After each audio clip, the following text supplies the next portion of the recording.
All right, so get this. We're diving into AI music today. Music and AI. Okay. But not just any AI music. We're talking about AI that can jam with you in real time. Whoa, hold on. Like actually improvise with a human. Yep. No pre-programmed loops, no backing tracks, just genuine musical improvisation, like you'd have with another human musician. That's pretty mind-blowing to think about. I mean, the idea of an AI being able to understand and react to live music like that. It's cutting-edge stuff, and that's where we're diving into this research paper from CHIEA 25. It's called ReaLJam, Real-Time Human AI Music Jamming with Reinforcement Learning Tune Transformers. Okay, that's a mouthful. I know, right? But the cool thing is they actually built a system you can try out. It's called ReaLJam 2. So you can actually jam with this AI. Yeah, it's a web interface where you can play music, and this AI will jam along with you. So how does it actually work? What's powering this AI? Well, it uses something called a transformer-based AI agent. Transformer-based AI agent. I'm not sure I follow. So basically, think of it like this. It's a type of artificial intelligence that's really good at understanding patterns and sequences, which is perfect for music, right? Okay, I see, because music is all about patterns and sequences. Exactly. And the agent part means it can act and respond. Yeah. It's not just passively analyzing the music. It's actually participating. So it's not just generating random notes, it's trying to understand the musical conversation happening and then contribute something meaningful. You got it. And to do that in real time, both the musician and the AI need to anticipate each other's moves, kind of like predicting what your jamming partner will play next. Oh, wow, that's a whole other level of musical understanding. It is, and it's one of the big challenges the researchers had to tackle. So how did they do it? How did they make an AI that can anticipate like that? Get this.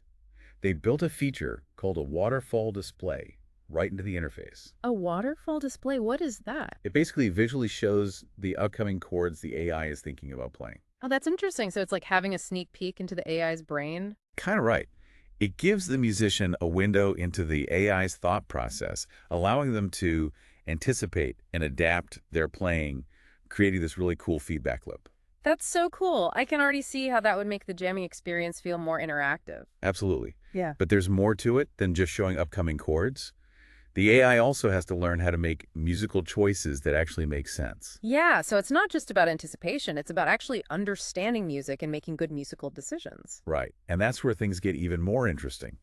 They trained the AI using something called reinforcement learning. Reinforcement learning. Yeah, it's like training a dog with treats. Okay, now I'm really intrigued.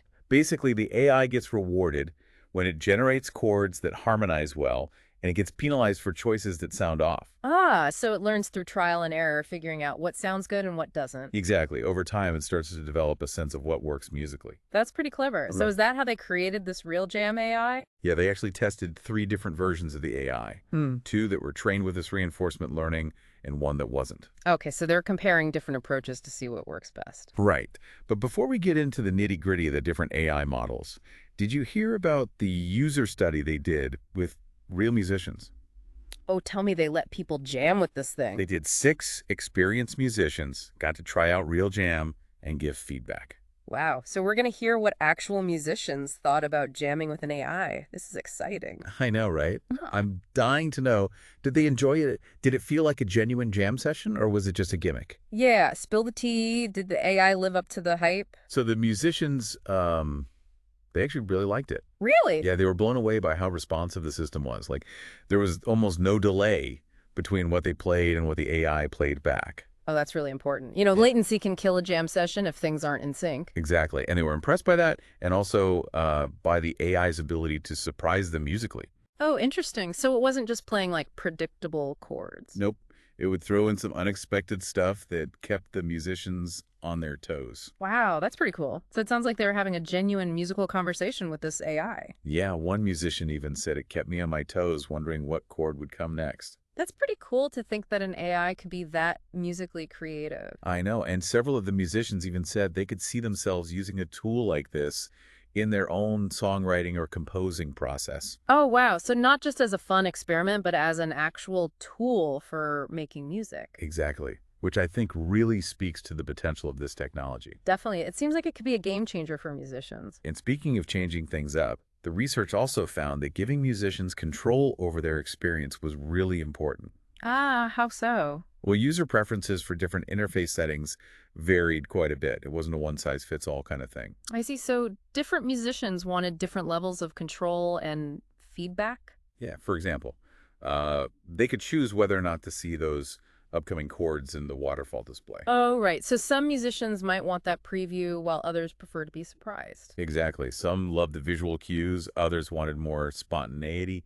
It really depended on their musical personality. That makes sense. And what about other settings? Were there other things they could tweak? Yeah, like having a metronome for keeping time or choosing between the different AI models. Oh, right. The AI models you mentioned, there were three, two with reinforcement learning and one without. Did that make a difference? Huge difference. The RL trained models were the clear winners. Users much preferred them over the non-RL model. Hmm. I wonder why that is. Well, it seems like the reinforcement learning really helped the AI develop a better sense of musicality. Yeah, because it could learn from its mistakes and get better over time. Exactly. And the non-RL model, it was prone to what the researchers called failure modes. Failure modes, like what? It would generate chords that were unexpected, sometimes even nonsensical. They didn't really fit with the flow of the music. Ah, so it lacked that musical intuition, that ability to feel the music and respond appropriately. Right. It's like it was still learning the basic grammar of music while the RL models had already mastered it. Interesting. So even though all three models were generating music, the ones with reinforcement learning were just better at it. Way better. And users really noticed the difference. But, even with the RL models performing so well, there were still some challenges. Oh, really? Like what? One area where even the best AI struggled a bit was maintaining consistent musical structure over longer jams.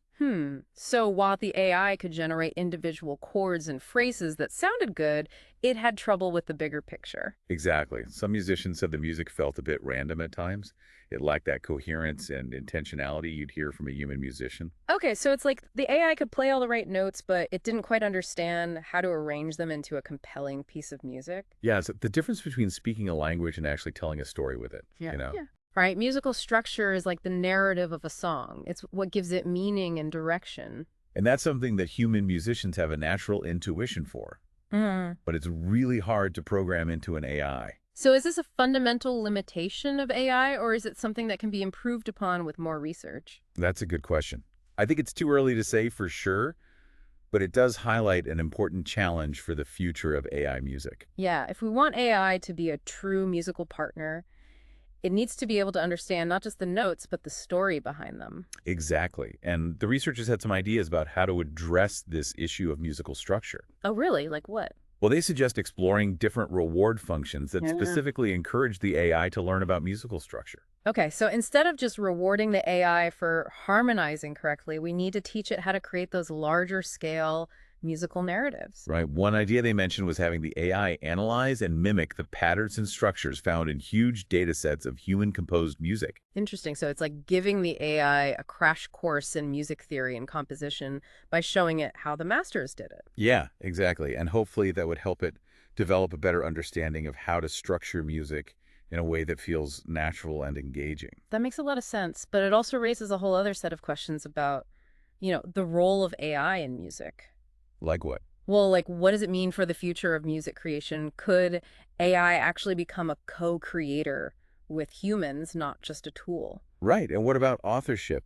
If an AI helps compose a piece of music, who gets the credit? These are huge questions that we're only beginning to grapple with. Definitely. It seems like we're entering a whole new era of music Yeah. where the lines between human and artificial creativity are becoming blurred. And that's exciting and a little bit scary at the same time. I agree. It's definitely a lot to think about. Maybe we should take a little break and then come back to this for the final part of our deep dive. Yeah, let's gather our thoughts and then dive back into these big questions about the future of AI and music. So we talked about AI as this musical partner, right, who can like jam with you in real time. Right. But what if it could go further than that? Further, how? Like, what if AI could actually inspire us, lead us to musical ideas that we'd never come up with on our own? That's an interesting thought. So it's not just reacting and responding, it's actually being like a source of creative sparks. Exactly. Like, imagine you're in a rut, Right. or you're playing the same old chords, same old melodies, and then the AI throws you a curveball. A curveball musically. Yeah, like a chord progression you'd never expect, but it somehow works. And then that opens up a whole new direction for you to explore. Right. And imagine the impact that could have on genres and styles. Like, what if it could blend jazz and classical or rock and electronic? In ways that we haven't even thought of. Exactly. It could lead to totally new genres of music. That's a really cool idea, but it also raises some questions, you know? Like what? Well, like about authorship. I mean, if an AI inspires a piece of music, who gets the credit? That's a tough one. It's like asking if a painter gets credit for a painting that was inspired by a photograph. Right, where's the line between inspiration and creation? And that's a debate that's only going to get more complicated as AI gets more sophisticated. And it's not just about music either. It's about all kinds of creative fields. Yeah, definitely. But let's go even further down this rabbit hole. Okay. What if AI could, like, analyze the entire history of music and predict future trends?